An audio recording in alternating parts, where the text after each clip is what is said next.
ठेला था। उसके ठेले पर सुबह हो या शाम हर समय भीड़ लगी रहती थी। जो भी चिड़िया की पानी पूरी खाता वो बार बार चिड़िया की पानी पूरी खाने आता था। एक दिन गोरी कौवी चिड़िया के पानी पूरी के ठेले पर आती है। चिड़िया, ना जाने तू अपनी पानी पूरी में क्या मिलाती है जो हर समय तेरे ठेले पर भीड़ लगी रहती है। एक मेरा कालू कौवा है जो दिन में 1 या 2 से ज्यादा पानी पूरी नहीं बेच पाता।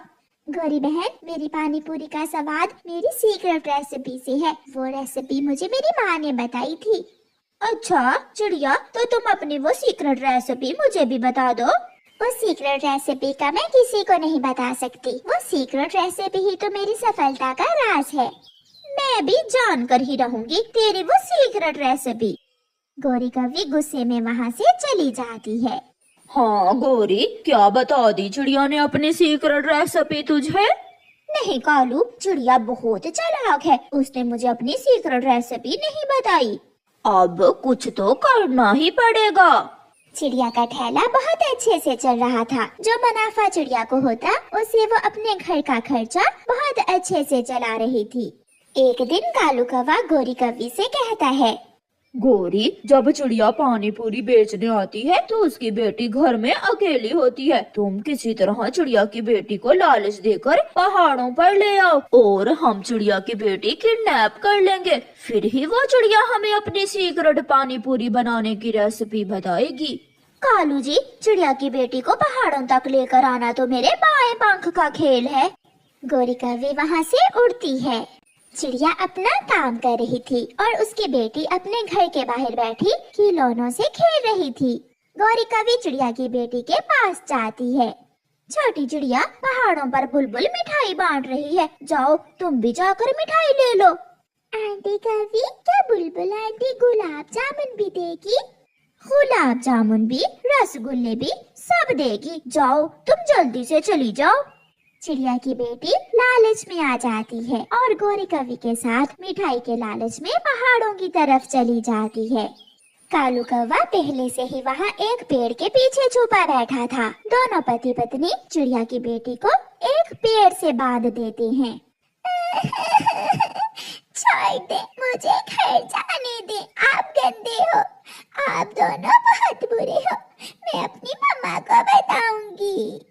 जब तेरी माँ हमें पानी पूरी बनाने की सीक्रेट रेसिपी नहीं बताएगी तब तक हम तुम्हें नहीं छोड़ेंगे।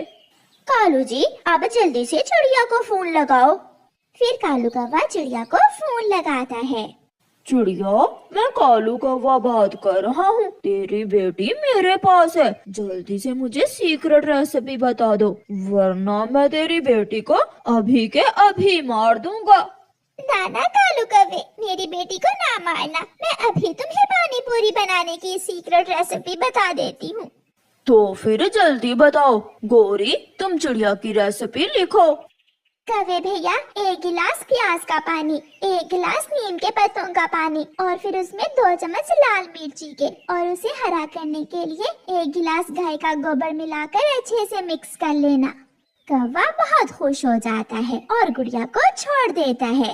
कालू जी, अब मिलेगी हमें भी सफलता। अब चिड़िया बैठकर मक्खियाँ मारेगी और हमारी पानी पूरी खाने दूर दूर से पक्षी आएंगे। मम्मा सॉरी, मेरी वजह से आपको अपनी सीक्रेट रेसिपी बताना पड़ी। गुड़िया बेटी, असल मजा तो कल आएगा जब कौवे पिटेंगे। फिर दूसरे दिन कौवा और कौवी चिड़िया की बताई हुई सारी चीजें ले आते हैं। लो लो कालू, मैं गाय का गोबर भी ले आई, बहुत मुश्किल से लाई हूँ मैं गाय का गोबर, बहुत थक गई हूँ। प्याज का पानी, नीम के पत्ते, लाल मिर्ची और गोबर मिलाकर कौवे पानी पूरी का पानी तैयार कर लेते हैं और अपने ठेले पर जाकर गौरी कौवी आवाज लगाती है, चिड़िया की रेसिपी वाली पानी पूरी, चिड़िया की रेसिपी वाली पानी पूरी, पहले आओ पहले खाओ, स्वादिष्ट स्वादिष्ट पानी पूरी। भूखी माही चील वहाँ आती है। गौरी, जल्दी से मुझे 1 प्लेट पानी पूरी लगा दो, बहुत जोरों की भूख लगी है। हाँ, पानी थोड़ा ज्यादा देना। चील बहन, ये लो, ये पूरा जग ही पानी का लो, और लो ये रही पूरियाँ। फिर चील जैसे ही 1 पानी पूरी मुंह में रखती है वो थूक देती है। गौरी कमबख्त, क्या तूने इसमें गाय का गोबर मिला रखा है? चील जी, गाय के गोबर के बिना पानी पूरी का स्वाद ही नहीं होता। मैं अभी तुझे स्वाद देती हूँ। फिर माही चील एक लाठी उठाकर दोनों पति पत्नी की खूब धुलाई करती है। ऐसे कौवों को बुरे काम की सजा मिलती है। प्यारे दोस्तों, इस कहानी को लाइक, अपने दोस्तों के साथ शेयर और चैनल को सब्सक्राइब करना बिल्कुल मत भूलना। आपका धन्यवाद। घने जंगल में नारियल का एक पेड़ था। सभी पक्षी नारियल के उस पेड़ से नारियल पानी पीते और नारियल खाते। मगर कुछ दिनों से एक कौवा और कौवी उस जंगल में आ गए थे, जो बहुत झगड़ालू कौवे थे। अरे अरे मोटी चोंच वाले, भागो भागो यहाँ से। आज के बाद इस पेड़ के नारियल हमारे हैं। क्यों जी? ये पेड़ सबका साझा है, इस पेड़ से सब नारियल लेंगे।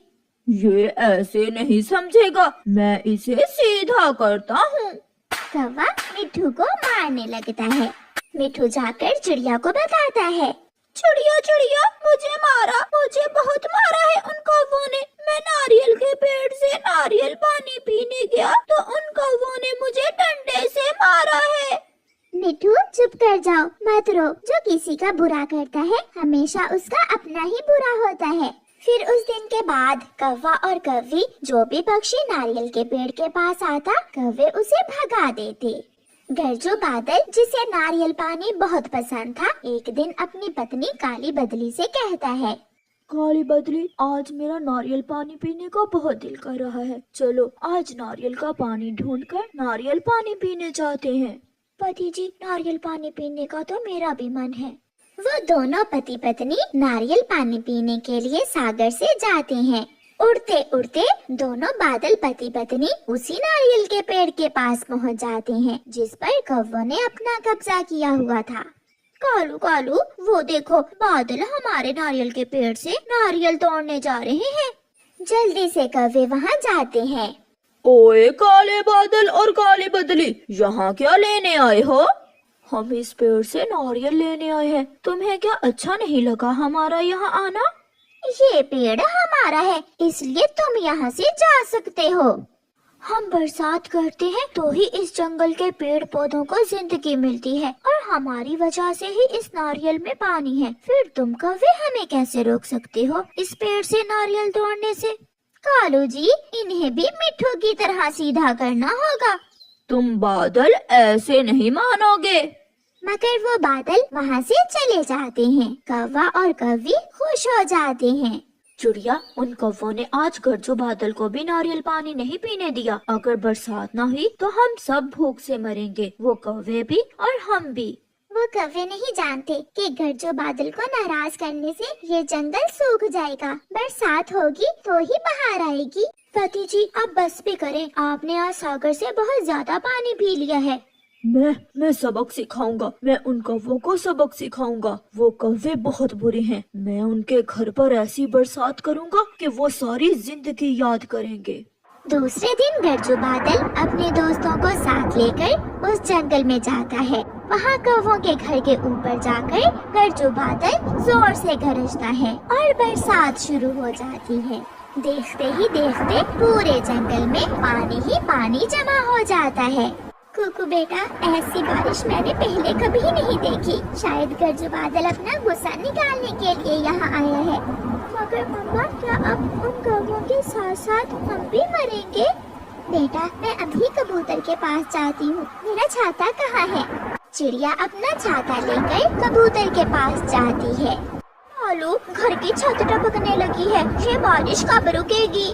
गौरी, ये गरजू बादल है, शायद वो हमसे बदला लेने आया है। हमने गरजू बादल से पंगा लेकर बहुत बड़ी गलती की है। सब परेशान थे, कौवे भी और दूसरे पक्षी भी, क्योंकि अब तो बारिश का पानी पेड़ों से ऊपर आने को था। कौवे जल्दी से अपने घर से निकलते हैं और चिड़िया और कबूतर के पास चले जाते हैं। चिड़िया और कबूतर, हमें बचा लो, वो बादल बार बार हमारे घर के ऊपर आकर गरज रहा है। लग रहा है आज अपनी बिजली से वो हमारा घर जला डालेगा। तुम जलकर मरोगे और हम तेज बारिश के पानी में। तुम दोनों के लालच की वजह से ये सब हुआ है। किसने कहा था कि गरजू बादल से पंगा लो? हम माफी मांग लेंगे चिड़िया, तुम हमारे साथ चलो प्लीज चिड़िया। अगर हमारा घर जल गया तो हम कहाँ रहेंगे? फिर चिड़िया कौवों के साथ गरजू बादल के पास जाती है। चले जाओ यहाँ से। कौवे, अगर तुम मेरे पास आए तो मैं अभी अपनी बिजली तुम पर गिरा दूंगा। अभी तो बारिश है, तूफान भी आएगा, तुम मरोगे। गरजू बादल भैया, इन्हें माफ कर दे। ये कौवे अब अपने किए पर शर्मिंदा हैं। गरजू बादल भैया जी, हमारे बाप की भी तौबा, हम कभी भी किसी को नारियल के पेड़ से नारियल तोड़ने से नहीं रोकेंगे। बस एक बार माफ कर दो। मैं कान पकड़ता हूँ, फिर कभी ऐसा नहीं होगा। फिर गरजू बादल कौवों को माफ कर देता है और सभी पक्षी खुशी खुशी अपने घरों को चले जाते हैं। प्यारे दोस्तों, इस कहानी को लाइक, अपने दोस्तों के साथ शेयर और चैनल को सब्सक्राइब करना बिल्कुल मत भूलना। आपका धन्यवाद।